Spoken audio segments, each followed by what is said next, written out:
from dirty cash to digital trash. They want to know every penny is spent because these low-life scum politicians never work a day in their life, and they want to get all the tax money that they can. So they know where you spent your money, what you spent it on, so bigs could control more, and that's all it's about. Total control, so they can steal your money and control your life. End of story. And that's why I say gold and silver are two of the most precious metals to have, because when everything goes digital, this thing is going to skyrocket. And they're going to look, we've been writing about this since 2014 in your Trends Journal. This is old news to us. You look at the cover going back to March of 2020, from dirty cash to digital trash. And that's all it's about. Total control, so they can steal your money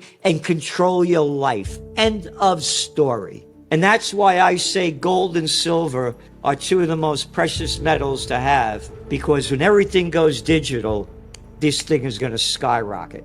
Oh, don't believe me.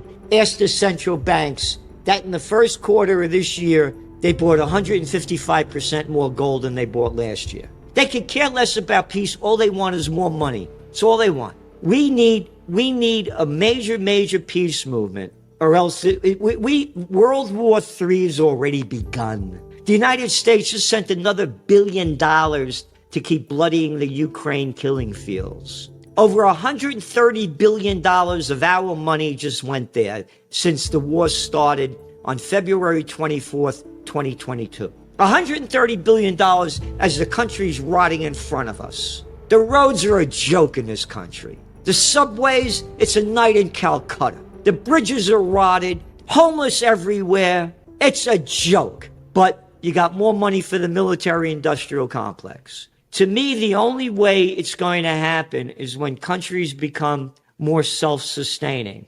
self-sufficiency. They rely less on global trade and more on internal improvement. You take a country like Russia, they're doing it. All those companies that left Russia when the war began, Russia has they have the natural and human resources they need to be self-sufficient. China, same thing. America, same thing. But they sent all our jobs overseas for cheap labor, and only 11% of our GDP in the United States is through manufacturing. 11%.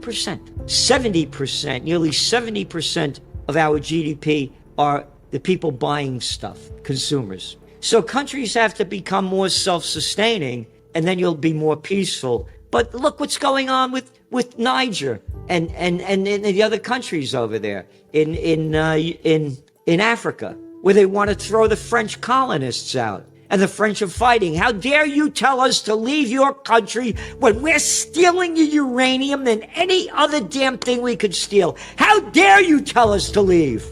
And I love the word that they use, colonies. Colonists. What colonists? You're murderers and thieves. So you're seeing these revolutions happening throughout Africa. And that's what's going. It's very important to watch what's going on there, because this is a symbol of the bigger picture. And people have had enough of Western hegemony. You get in the best shape you can, physically, emotionally, and spiritually. That's number one. You think I want to work out every day? But I do. You think I want to, and I eat healthy as I can. And try to do something to help anybody you can in any way or any movement that you believe in. You got to do something positive every day to help others. And do what you can to support peace. And again, I launched Occupy Peace, occupypeace.com. But it depends on you first. Again, I have a sister. We grew up in the Bronx, and she broke her arm. She was 7 years older than me, and they put the cast on wrong, and gangrene set in her hand, and she lost 3/4 of a hand at 12 years old. She was in a nursing home. She had 2 strokes. I took her out of the nursing home, and I have her living up here. I have someone taking care of her 24 hours a day. She was dead when I brought her up here. And now she paints, she talks, she laughs, she jokes. And she sees people, again, she's 84 years old. She sees people, and she says to the woman, and she's in a wheelchair, and she says to the woman taking care of her, she goes, Fatso, Fatso, Fatso. Fatso is an old term when you call people that are fat. Fatso. She can't believe what people look like. She cannot believe what people look like. She's been in a nursing home for 12 years, and now she's out. She cannot believe what society looks like with the purple hair and the this and the that.